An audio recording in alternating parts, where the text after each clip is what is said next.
in a lot of spaces, black women are portrayed as aggressive, loud, and things like that. And it's like, well, if Caitlyn is the one with the push and all of this and that, like, it's just, why would you continue to portray that about Angel Reese when she hasn't shown anything of that nature?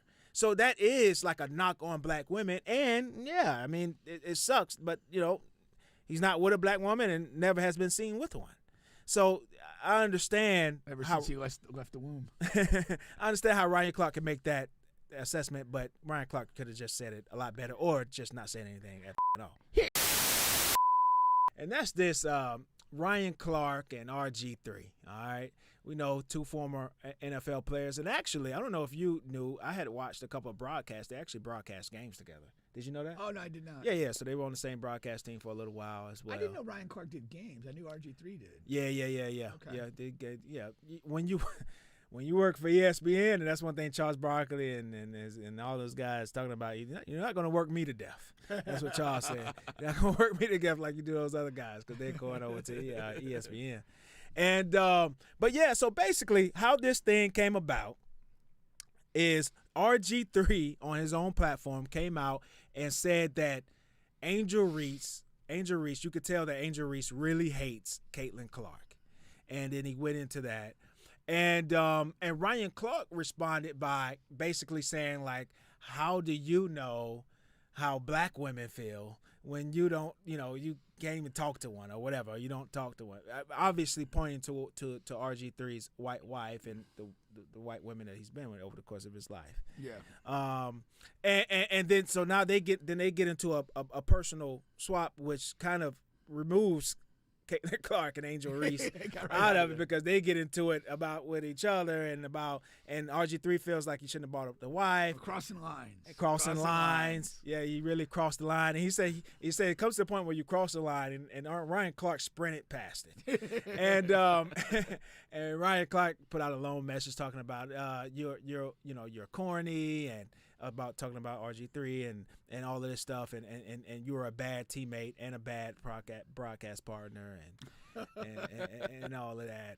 Now, and so my thing is, I wanted to stay more towards the Angel Reese and Caitlin Clark thing versus whether these guys are corny or bad teammates or not.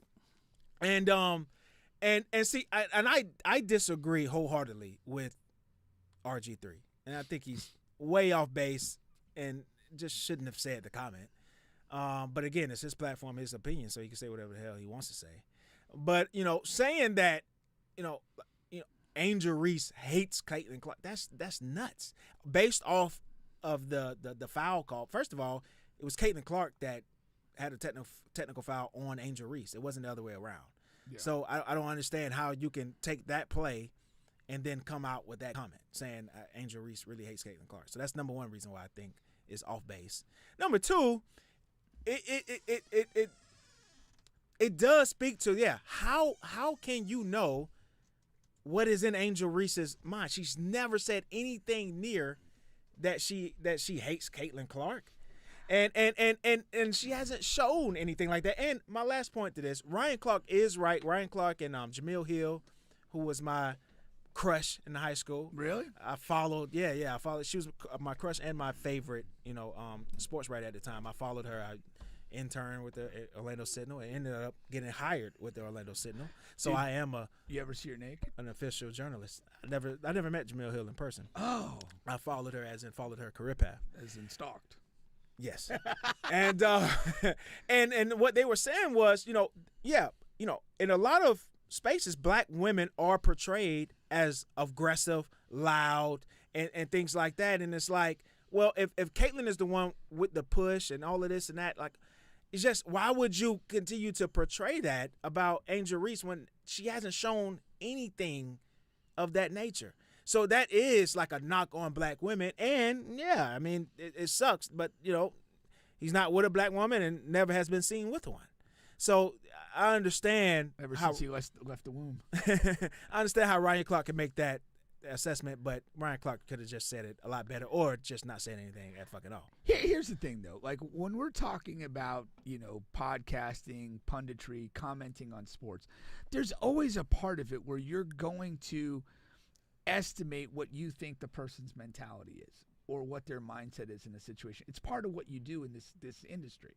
So I don't have a fault with him saying that that's what he thinks, you know. And she did react pretty aggressively to the foul. It was a bad foul, but you don't have to you know, she was aggressive. I just don't think it's that big of a deal. But these wasn't a deal at all. Yeah, it's a foul. These two are probably going to be connected in one way or another for their whole career. They made each other. That's what happened. Yeah. You know, we've talked about this ad nauseum on this show. Going back to that, you know, that game that they played 4 years ago.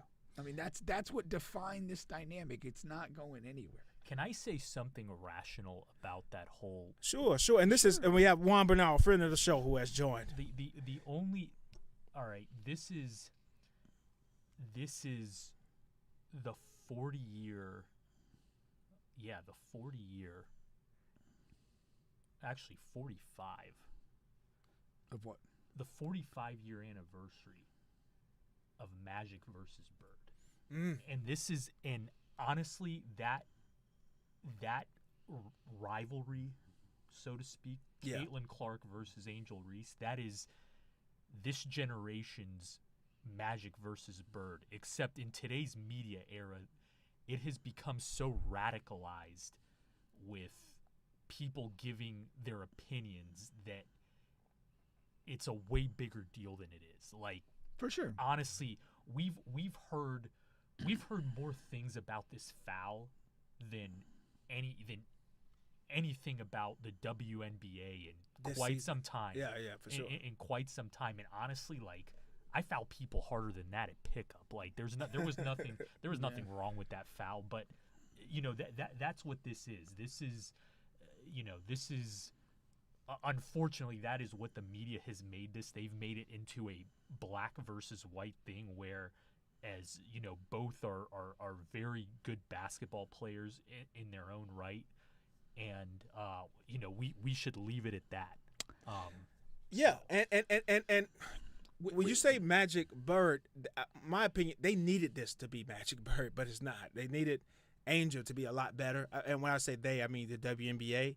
You know, that is what I believe they were shooting for, but they leaned more towards the race end of it, as far as the promotion of this beef, if you will, or partnership on the other end of the spectrum. But Angel is not living up to it, what she needs to be in order to make that click and make that as work a player, for the WNBA as a player. Let me just make one thing clear. From a basketball standpoint, it is nowhere near Magic versus Bird. Caitlin Clark, even the women's version. Listen, of it.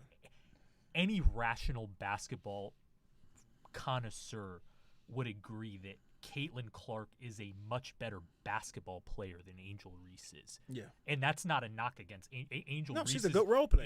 Angel Reese is very, very good, but Caitlin Clark may be, when it's all said and done, she may be the greatest women's basketball player we've ever seen. And I push back on that. But you know, it's a very different stratosphere. It's in the cards. But from a social aspect, this is Magic versus Bird. Yes, on a social, yes. Yeah, and but Yes. my thing is and we should keep it on the floor. You should, Yeah. but I mean, to me, It's not. this entire thing was originated by racial divide, and that's what's fueled it the entire time. Yeah. And we could, you know, I mean, some people just genuinely don't care and evaluate them as basketball players. But if you're going to perceive them as rivals, it goes back to race and the original image that they brought, that brought them to the forefront. And not so much the media. It's who we are as a country. Yeah. Who we are. We have to accept that and acknowledge it before we can move forward to a different spot. Now, And for the record, like, we haven't changed very much because Magic and Bird was the same thing. it was. It was two great players, two epic players, but the divide was It became a along white racial black lines. thing. Yeah. It was a white That's black what thing. fuels this country. Yeah.